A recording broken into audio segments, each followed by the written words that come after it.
Assalamualaikum warahmatullahi wabarakatuh.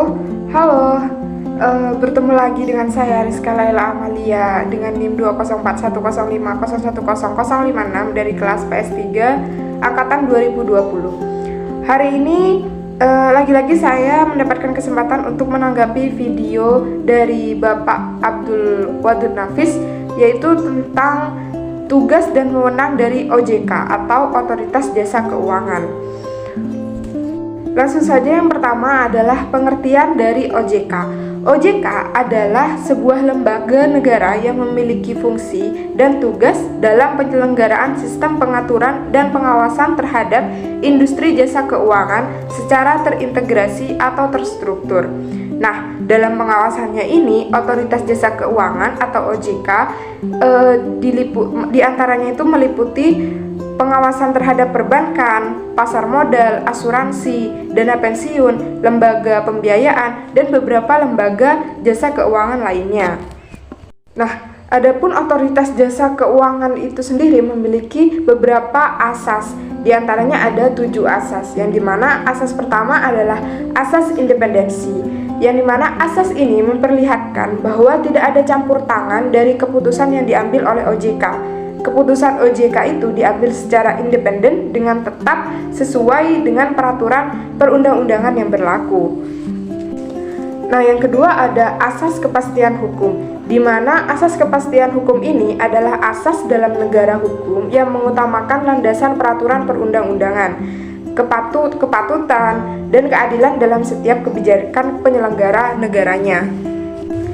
Yang ketiga ada asas kepentingan umum, di mana asas ini adalah asas yang mendahulukan kesejahteraan umum dengan cara yang aspiratif, akomodatif, dan juga selektif. Yang selanjutnya ada asas keterbukaan, di mana asas keterbukaan adalah bahwa pengadaan tanah atau pembangunan dilaksanakan dengan memberikan akses kepada masyarakat untuk mendapatkan informasi yang berkaitan. Selanjutnya ada asas profesionalisme atau profesionalitas, adalah asas yang mengutamakan keahlian yang berlandaskan kode etik dan ketentuan peraturan perundang-undangan yang berlaku. Selanjutnya ada asas integritas, yakni asas yang berpegang teguh pada nilai-nilai moral dalam setiap tindakan dan keputusan yang diambil dalam penyelenggaraan otoritas jasa keuangan. Nah, yang terakhir ada asas akuntabilitas, yaitu asas yang menentukan bahwa setiap kegiatan dan hasil akhir dari kegiatan penyelenggara negara harus dapat dipertanggungjawabkan kepada masyarakat atau rakyat sebagai pemegang kedaulatan tertinggi negara, sesuai dengan ketentuan peraturan perundang-undangan yang berlaku. Selanjutnya ada tugas dari Otoritas Jasa Keuangan, di mana tugas dari Otoritas Jasa Keuangan ini yang pertama adalah mengatur dan mengawasi kegiatan jasa keuangan, baik itu di sektor perbankan maupun di sektor non-perbankan. Yang kedua ada mengatur dan mengawasi kegiatan jasa keuangan di sektor pasar modal. Yang ketiga ada mengatur dan mengawasi aktivitas jasa keuangan di sektor asuransi, dana pensiun, lembaga pembiayaan, dan lembaga keuangan lainnya.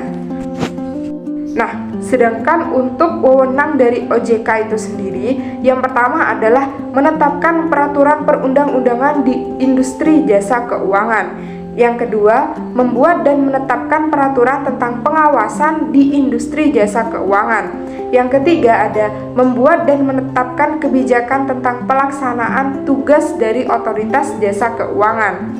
Yang keempat ada mengatur tentang tata cara penetapan pengelola statuter di lembaga jasa keuangan.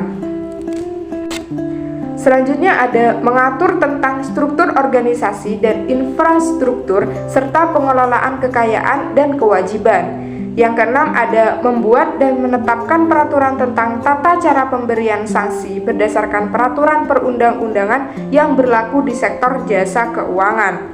Yang ketujuh ada membuat dan menetapkan kebijakan mengenai tata cara pengawasan terhadap industri jasa keuangan. Selanjutnya ada OJK dapat melakukan pengawasan, pemeriksaan, penyidikan, dan juga perlindungan konsumen serta tindakan lainnya itu terhadap lembaga jasa keuangan. Yang wewenang yang kesembilan ada memberikan sanksi administratif kepada pihak yang melanggar peraturan perundang-undangan di sektor jasa keuangan. Dan yang ke-10 ada otoritas jasa keuangan berwenang memberikan dan atau mencabut izin usaha pengesahan dan penetapan lain dalam peraturan perundang-undangan di sektor jasa keuangan. Jadi dapat disimpulkan bahwasanya otoritas jasa keuangan ini tugas dan wewenangnya itu adalah mengatur, mengawasi pusat-pusat lembaga keuangan ataupun mengawasi jalannya dari sektor lembaga keuangan ini sendiri. Baiklah, itu saja yang bisa saya sampaikan dan juga bisa saya tanggapi dari video Bapak Abdul Wadud Nafis tentang tugas dan wewenang dari Otoritas Jasa Keuangan. Kurang lebihnya mohon maaf. Wassalamualaikum warahmatullahi wabarakatuh.